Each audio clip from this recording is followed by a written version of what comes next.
Hello, my people. Hello, my friends. Welcome back to having our podcast show. Today, in our series, The Everyday Leader, we are building on the one thing that matters most for a positive future, the one thing that can change everything, and that is leadership. This is the sixth episode of season 1, and we are just getting started. We have been on a journey together this season, talking about what it really takes to lead. Not just from the podium, but from the front lines of life. Today, I want us to talk about something that every leader, and I mean every leader in the developing context will face. And I call it the challenge of vision versus reality. I often hear people say, we want this, we want that, we need more opportunities, you must do this with us, we must be included. The people, your followers, they call for involvement, they call for inclusivity, they call for opportunities and action. And don't get me wrong, it's beautiful. It's beautiful to involve your team in everything that you do, to work with a team, to give them the opportunities they are calling for. But here's the catch. I want to be very honest here. Because sometimes I shudder a little bit when I hear it. When I hear the statement, you're not giving us the opportunities and the likes. It's not because I don't believe in progress or the power of collective action. No. Far away from that. But it's because I have seen what happens next sometimes. Many times, the people talking about these opportunities don't actually know what they really want. What happens is that these people see a bright light ahead. They see a vision of a better future, and they assume that it's all sunshine and easy road, that the path is littered with gold, silver, and diamonds, and that they just go there to pick it because they have seen the light shining brighter. The people, your followers, they are drawn because they have seen how bright it is, and they quickly rush towards the light. What they don't know is that it is not easy to get to where the light is, and the light that they have seen, it wasn't built in a day. I always say and compare it to this. It's like a kid who sees a race car and thinks, I want to drive that. But the kid has no clue about the years of training, the pressure and the sweat, the sheer grit that it takes to be a driver of a racing car. All the kid sees is the beautiful car and I want to drive that.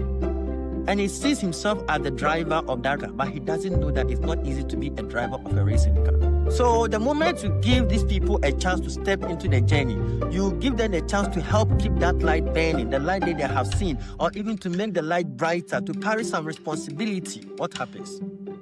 What happens is that the light that they thought was a goal reveals itself as a path. A path that is steep, that is rocky, and requires heavy, tight shoes. And these tight shoes they weren't preparing or expecting to wear at this time. And that is when you see that the people have started to fold up. They begin to withdraw, they begin to hold back, and suddenly that bright future they wanted becomes an uncomfortable present. The people realize that the shoes are heavy, they are tight and not so easy to walk in. And here is the worst part of it. Instead of the people admitting that the shoes they are wearing now are heavy and they are not quite ready for the journey, and they need to adjust, they need to grow into them, they need to learn how to make the shoe fit, they rather begin to shift the blame. They turn on you, blame you for walking too fast, blame you for making things difficult, blame you for not giving them the breathing space. They accuse you of leaving them behind, when in reality, they are the ones who have stopped moving, who simply weren't ready for their journey. This brings every leader to a crossroad, a difficult decision that paralyzes most of us, most leaders. So what do you do as a leader if you find yourself in this situation? I ask, do you slow down? You could stop and wait for them to catch up, for them to get in line. But what you should know is that stopping and waiting is not how you got the light brightened in the first place. And slowing down the vision for just a few people who aren't ready isn't fair to everyone else. It isn't even fair to the journey or the vision itself. So what do you do again? That brings us to the second problem. Do you keep moving alone? Do you continue to brighten your path as you are used to? But now you are doing it with your team lagging behind. Far behind. And if you keep moving and leave your team behind, what happens when you are not there? You could fall sick, you could travel, anything could happen to you. In case you are not there, what happens? Because these people you left behind are the same people who will be steering the wheel in your absence. But you haven't integrated them into the loop. You haven't taught them how to steer the wheel, how to keep the light burning. So what happens is that the mission is going to stagnate. Everything you have built can fail because the very people you are building it for and with are not prepared to carry it forward. This is where I bring the wisdom of John Maxwell. John Maxwell says, leaders must be close enough to relate to others, but far enough or far ahead of them to motivate them. And he also says that a leader is the one who knows the way, goes the way, and shows the way. But the question I ask is that, what if the followers are not ready to go the way you show them? You are ready to sacrifice everything about you to show them the way. But what if they are not ready? This is where we must face a very, very hard truth. Many times, the problem is that we mistake followers as leaders. Some people occupy leadership positions, fine, but deep down they are followers. And that is okay, it's fine. We need followers. They are also very, very important. The key is not to force them to be what they are not. The key isn't to force the people who are followers to become leaders by force. No. But rather, the key is to help them to become the best followers they can, to synchronize them into the system, to get them to adapt, to get them to buy into your vision. And remember that letting all this happen is not a one-day mission. So you can't get it to happen in a blink of an eye. The followers were attracted by the light, not by the vision. To them, the brightness they saw was the destination, the end goal. But to you, it's just the starting point. There is a bigger, brighter vision beyond it. Your responsibility is to bridge that gap. The gap between the goal they have seen and the path or the vision you are trying to build. How do you bridge it? You can't bridge it by just lecturing them. No, it is not possible. You can bridge that gap by updating them in every single step that you take, every single action you take. Make them feel a part of the team, not just being bystanders. And how do you do that? Whatever you do, let them know the why, the how, the when, and the what. Let them know why you are doing what you do. Even if you feel they are not grasping the whole concept now, just share the information.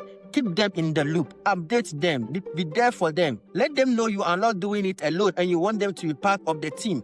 By creating the room for their voices, even if their ideas aren't perfect. Because the truth is that one day, one of those imperfect ideas may become the game changer you need. It happens a lot of time. I take a quote from legendary basketball coach Phil Jackson, where he said, the most important challenge is to get the team to play as one, to get the team to buy into the program and believe that together they can do something special. If the team buys into that idea, it makes things easier for you. And this doesn't happen like a blink of an eye. It is not just about group unity. No. It's about building a rapport with each individual, each member of your team. Involve them. Let them know the impact of their little contributions and what a full involvement means to them. Let them know that if they give you their all, it's going to be to their benefit, and understand the end goal that you are building. Don't just hide things from them. You see, the human mind is incredible, very incredible. It's incredible because even if we are not showing progress, they are absorbing the information daily. And one day when push comes to shove, we humans will subconsciously exhibit what we have been prepared for. That is how human beings are. Leadership in a developing setting, whether in business, politics, community, or your faith institutions, it's not just about running fast. It's about knowing when to run, when to stop, when to pull people along, and when to hold people by their hand and force them to do what they are supposed to do. Nelson Mandela states that, as a leader, lead from the back and let people believe that they are in front. He says that you don't necessarily have to be on that chair to be a leader. You don't have to carry the whole world on your head to be the leader. Sometimes you can lead even without holding the leadership position. Make sure that you are building influence and impact. And make sure that the people you are working with, they trust you so much that they listen. And when you talk, they know that, yes, this person is the leader we need. So I want to bring in the concept of feedback. Feedback in the sense that a leader who doesn't give or accept feedback is like a driver who refuses to check the mirrors. And any driver who refuses to check the mirror should know that he is prone to accident. Feedback is very, very important. And when given, it should be handled with a lot of wisdom. I have always said that the only negative feedback is the one that is given in a hostile or careless manner. Every other feedback is a tool to make you better and do things better. Feedback is not just about praising people. It's about highlighting what they did right and where they can improve. Because it is part of the communication as a leader you share with your people. Instead of saying you are wrong, tell them, I feel you can improve in this instance. That is the feedback. And that is what makes you a good leader. Feedback is best done one-on-one. In private. Call the person, talk with the person, and that is how you can truly connect and help them relate to their own fears and troubles. That is how you gauge a person's true response, because having them sit right in front of you and engaging with them makes them feel special. It makes them pour themselves out to you. It helps to build trust between the two of you and also strengthen your bond. As a leader, you also have to be ready to accept feedback yourself. It's a two-way street. Don't give feedback when you're not ready to accept it. At the end of the day, leadership is not just about keeping the light bright for yourself. It's about making sure that when you are not there, the light still shines. That is why you pull people along step by step, even if they are slow, even if they resist at first. Because over time, as you invest in them individually, they begin to grow with the vision you saw from the beginning, accept their reality, and become better versions of themselves. So I will leave you with this question to ponder. You call yourself a leader, that is fine.